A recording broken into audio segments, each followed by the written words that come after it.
Hello and welcome to Boss Raid, the show where we take an in-depth look at all the bosses in a given video game. And today's game is the original Gex on PS1.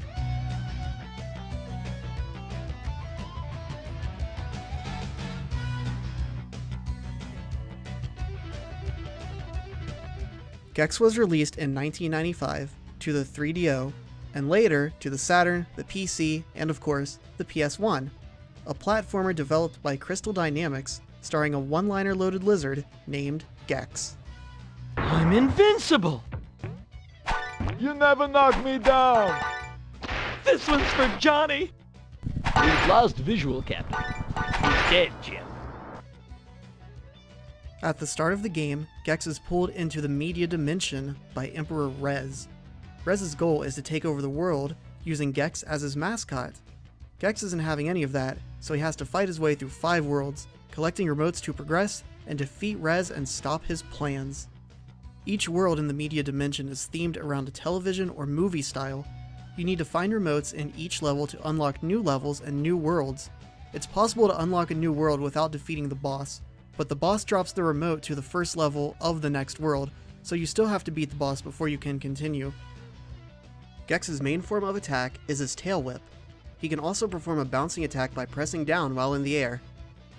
There are also power-up orbs scattered throughout each level, which can restore Gex's health, give him more hit points, add an elemental attack, even provide brief invincibility. However, you'll only find health power-ups during boss fights.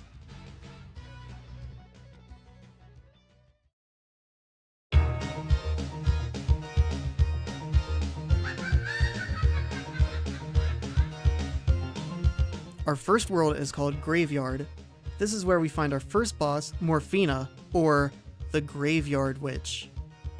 Upon entering Morphina's level, appropriately named Spin and Puke, you may notice a large rumbling pile of skulls and other assorted bones. A few seconds later, the bone pile starts to spin along with everything else. The lovely Morphina will then rise from the bone pile, and this is when the battle begins. Morphina has 2 stages, Spin and Puke, if you will. In her spin stage, she'll start out by summoning 6 skulls to spin around her. Both her and the skulls are immune to damage while she's summoning. Once she's stopped flashing, she can be attacked. The skulls will continue to spin around her, changing their angle over time. If Gex does not hit Morphina after about 6 seconds, she'll send them all flying away from her. Gex can either evade them or tail whip them. After that, Morphina will become invincible again and summon another protective ring of skulls. You can try to take the skulls out individually to make an opening, but I found it easier to just try to get an attack in shortly after she first summons them. They will rise up at just the right angle to allow Gex to jump in and tail whip without touching the skulls. You need to stay slightly to the left or right of Morphina, otherwise if you jump directly into her, you'll take damage. Either way, after 3 hits, Morphina will morph Ina into her second and final form, a decrepit old woman. This form, the Puke form, is laughably easy. She'll start by, puking left and right. She'll also do a double puke attack occasionally. These attacks are all easily avoided. Simply stay in the middle of the screen and just jump tail whip her. There are no skulls during this stage and she should go down quickly. This fight is overall pretty easy. You do have to keep moving as you can get crushed between the screen and a ledge in true auto-scroller fashion, but this isn't difficult either. The only thing you might have trouble with is hitting Morphina in her first phase without taking damage, as there's only a window of a few seconds for the perfect time to attack. But once you know what you're doing, you should have no problems whatsoever. Once defeated, it's on to New Toonland.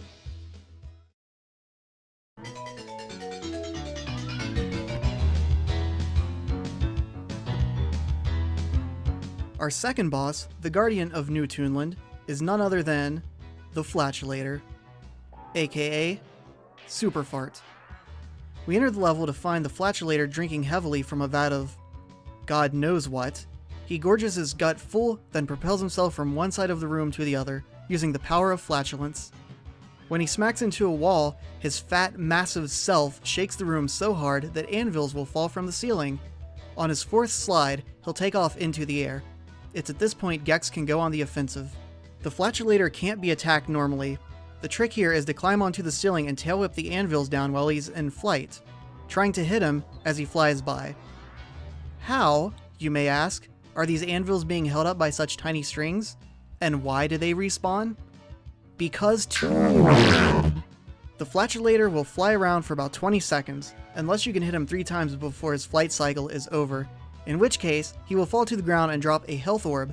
If you fail to hit him 3 times, he'll simply fly into the wall, creating another shockwave and causing 2 anvils to fall the same way as when he was on the ground. The flatulator will again harness the power of his ass and slide across the room, and after returning to a starting location, he will again jump on his 4th slide. Old Flatty the Fatty will continue to repeat this pattern over and over again. After 13 unlucky hits from an anvil, the flatulator will have been flatulated. This boss might be even easier than the first. There are no stage hazards except for the anvils that the flatulator drops, and they always drop in the same place, which is conveniently out of the way on the sides of the screen. Probably the hardest part of this fight is dodging him when he's on the ground, as he gives no visual indication of when he's about to slide, but you should be able to learn the timing after only a few slides. You probably won't waste more than 1 health learning his patterns, 1 life at the most.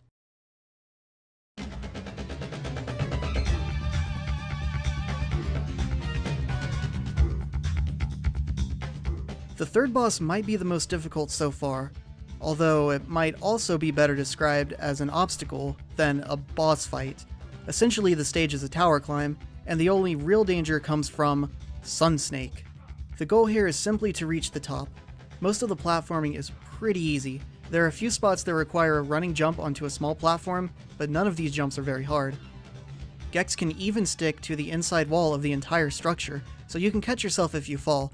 However, there are obstacles on the inner wall to prevent Gex from progressing, forcing you to use platforming to climb the wall. The entire time, you are being pursued by Sun Snake. Sun Snake will fly from hole to hole in an attempt to stop Gex's ascent. Sun Snake cannot be attacked. Gex must simply scale the rock wall while avoiding him. This stage cost me a few lives at first. What really helped me was slowing my pace down. This isn't an auto-scroller, and there's no time limit, and in fact, many of the platforms are completely safe to stand on and contemplate your next move. There's really no strategy here. Just take your time and try not to get hit. There are a few health orbs along the way if you need them. Once you reach the top, a friendly neighborhood gorilla will come out of nowhere and help finish off Sun Snake for good.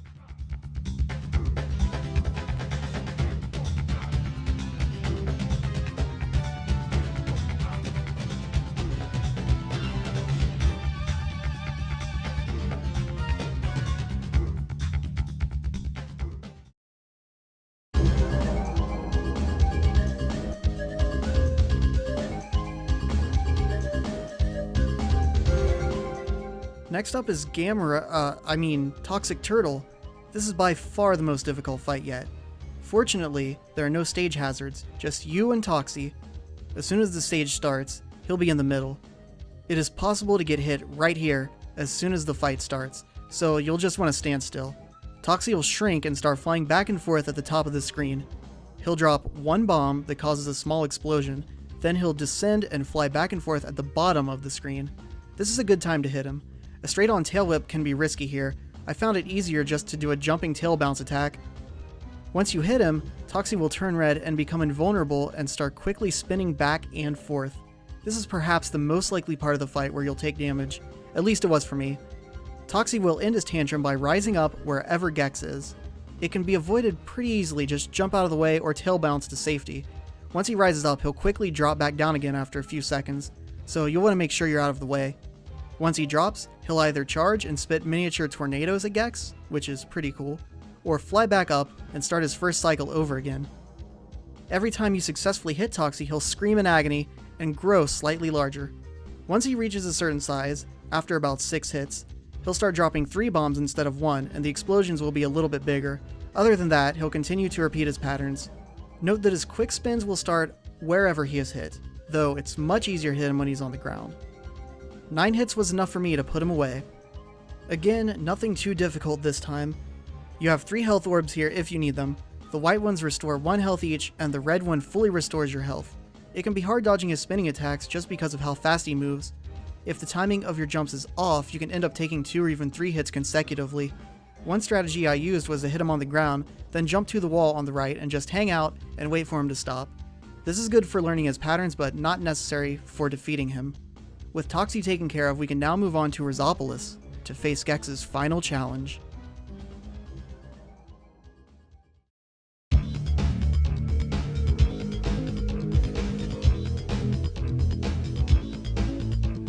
Rez is easily the most difficult boss, but his actions are pretty easy to counter once you learn their patterns. We open with a cutscene of a sparkly fly buzzing up into a blue hive on the far right of the room. After that happens, the battle truly begins. Rez will always open by throwing a red thing at Gex. It returns kind of like a boomerang and is easy to dodge. Just step into the corner as it comes towards you and jump over it as it comes back. Next, Rez will be so kind as to lower some TVs that you can use as platforms to the other side of the room.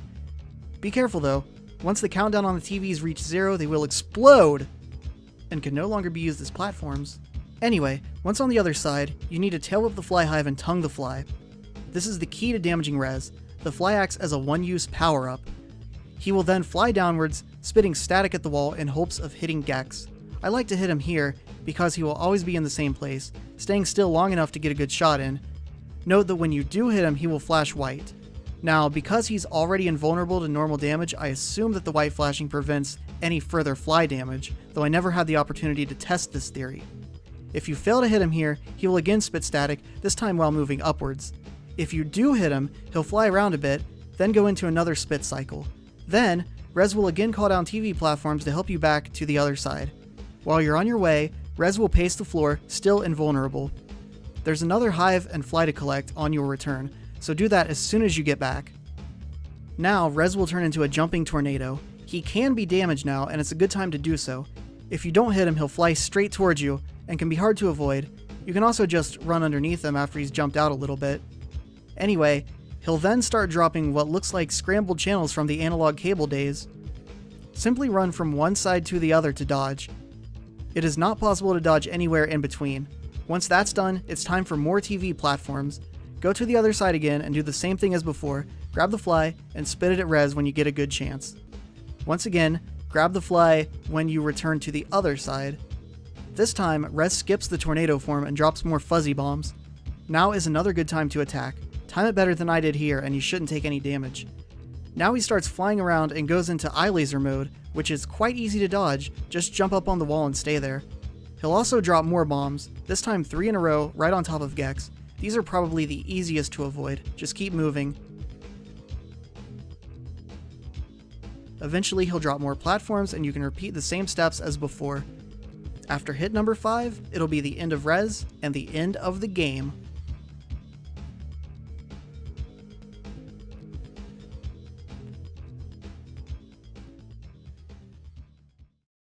And those are the bosses from Gex on the PS1. Not too difficult, but still very fun. In fact, you could say that about the entire game. Now, I have heard that there is at least one boss hidden on the hidden world, Planet X.